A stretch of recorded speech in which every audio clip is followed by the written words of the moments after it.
Space research में लगाते हैं, बट मेरे ख्याल से बहुत बड़ी अचीवमेंट है।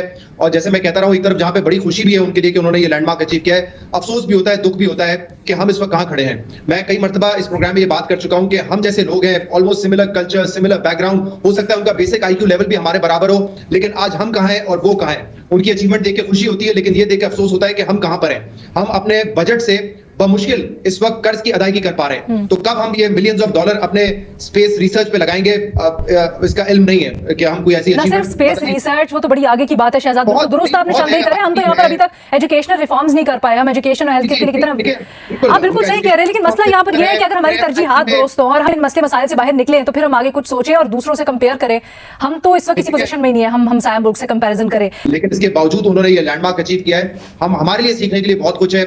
हमने ना साइंस एंड टेक्नोलॉजी में उस तरह इन्वेस्ट किया, ना IT में इन्वेस्ट किया, ना बेसिक एजुकेशन में हमने उस तरीके से इन्वेस्ट किया। इंडिया का निजाम आप दुरुस्त कह रही हैं, हमसे तो बहुत बेहतर है, इश्यूज है लेकिन हमसे बहुत बेहतर। बट हम वाकई में ये लेजिट सवाल है कि हम सीख पाए हैं? क्यों तो पैरेलल हमें ड्रॉ करना है, और जो सीखना है वो यही है कि इन मसाइल के बावजूद India has emerged to be a strong economy, जिसने तरक्की करके दिखाई है। ये मसाइल के, करप्शन के, सियासत के अपनी जगह पे मौजूद हैं। अब हमें देखना है कि कहां पे हमने लूप होल्स उनसे ज्यादा छोड़े जो हमें फिल करने की जरूरत है। मेरे साहब आज बड़ा हिस्टोरिक डे है। वो ये है कि भारत जो है वो चांद के जो साउथ पोल है वहां पे पहुंचा है। इससे पहले अमेरिका, रूस और चीन जो है वो चांद पे पहुंचे हैं, लेकिन उनमें से कोई मुल्क जो है साउथ पोल पे नहीं पहुंचा।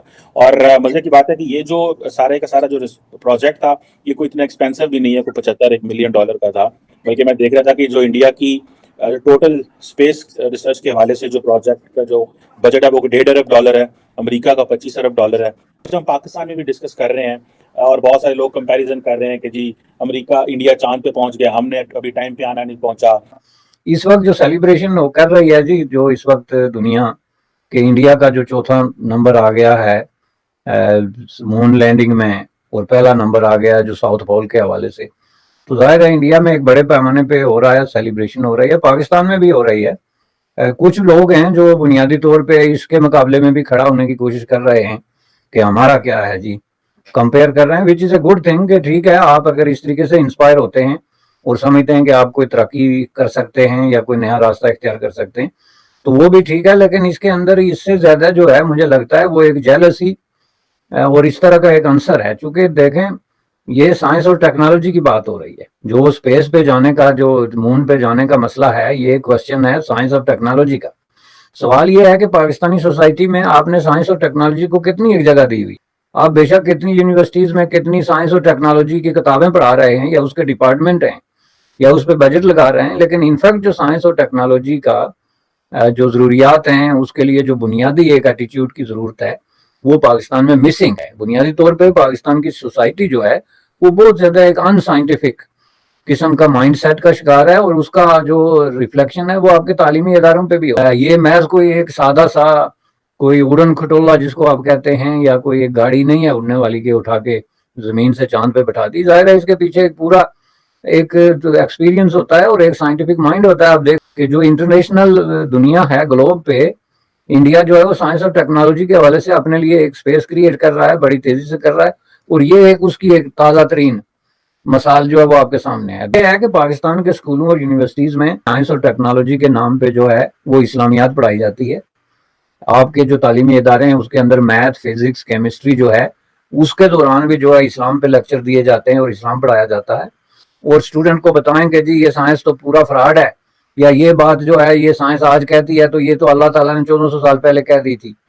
भाई आप किस किस्म के अल्लाह ताला पे बिलीव करते हैं जिसको प्रूव करने के लिए आप साइंस के मोहताज? तो ये पता था कि सक्सेसफुली हमारा चंद्रयान 3 लैंड करेगा, और ये भी इसरो के पूरे वैज्ञानिकों पर, हमारे इसरो की टीम पर, हमारे पूरे जितने भी वैज्ञानिक बैठे हुए थे, पूरी दुनिया के वैज्ञानिक, इवन नासा की आंखें जो है वो तो टिकी हुई थी पत्थर की तरह इसरो पर।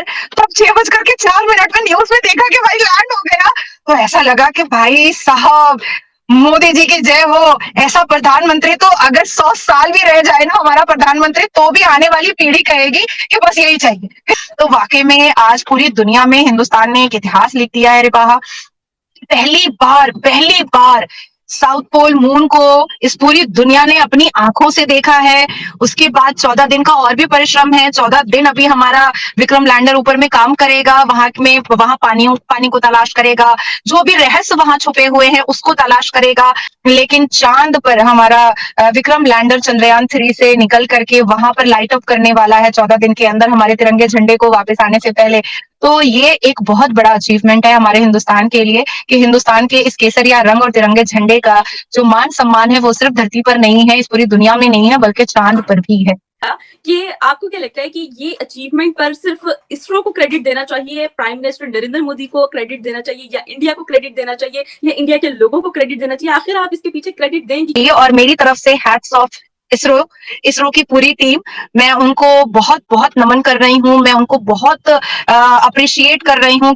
तो दोस्तों, जैसा कि आपने वीडियो में देखा कि पाकिस्तान मीडिया का क्या कहना था। उनका कहना था कि भाई इसरो ने ये कर दिया, वो कर दिया, जो भी उन्होंने कहा, और मतलब अपने आप को कोसते रहे, और करना भी चाहिए, क्योंकि इसरो हमेशा अपने फेल्योर से सीखा है। वो इसरो जो कि एक दिन साइकिल में उनके दो मतलब हमारे जो साइंटिस्ट अब्दुल कलाम वगैरह वो रॉकेट लेके जा रहे थे, आज वही इसरो इतनी बड़ी बड़ी मिशन को सक्सेसफुल करा दे रहा है, जो कि मिशन कभी नासा भी नहीं सोच पा रहा था, रशिया भी उसमें फेल हो चुका है। तो इसमें इसरो सक्सेसफुल हो रहा है। तो क्यों?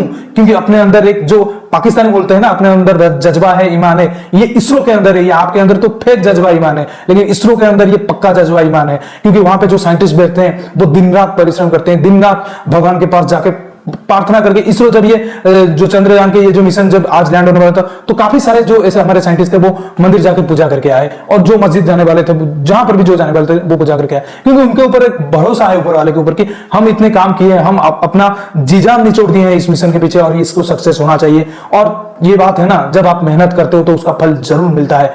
आप दिन रात लगोगे तो कैसे नहीं उसका मेहनत का फल मिलेगा। तो हमारे इसरो के साइंटिस्ट को, हमारी जो इंडिया को, इसका जो हमारे चंद्रयान 2 का जो विफल होने का जो एक गम था, वो आज खुशी में तब्दील हो गया, और पूरी इंडिया में आज एक सेलिब्रेशन की तरह इसको चंद्रयान 3 की लैंडिंग को मनाया जा रहा है, और मनाना भी चाहिए, क्योंकि पूरी दुनिया में हम एक नंबर कंट्री बनकर आए हैं, जो कि चंद्रयान 3 के साउथ पोल पर जाकर पहुंचे। हमारे पहले कोई भी यहां पर नहीं पहुंच पाया था, जो पहुंचने की कोशिश कर रहा था नाकाम हो रहा था, लेकिन एक नाकामी के बाद भारत ही पहुंच गया। तो ये बहुत ही बड़ी बात है, और हम सबको मिलकर इसरो को कंग्रेचुलेट करना चाहिए, और उनके सभी साइंटिस्टों को हमने हौसला अफजाई करना चाहिए। तो दोस्तों, इस वीडियो में इतना ही। अगर वीडियो अच्छा लगा तो जरूर लाइक कर दीजिएगा, चैनल को सब्सक्राइब करके ऑल बटन जरूर दबा दीजिएगा, और इसरो की इस बड़ी लैंडमार्क और चंद्रयान की इस जो अचीवमेंट को लेकर आपका क्या है कमेंट सेक्शन में जरूर मेंशन करिएगा। मैं रुकता हूं, जल्दी मिलूंगा एक नई वीडियो के साथ। तब तक के लिए जय हिंद, वंदे मातरम।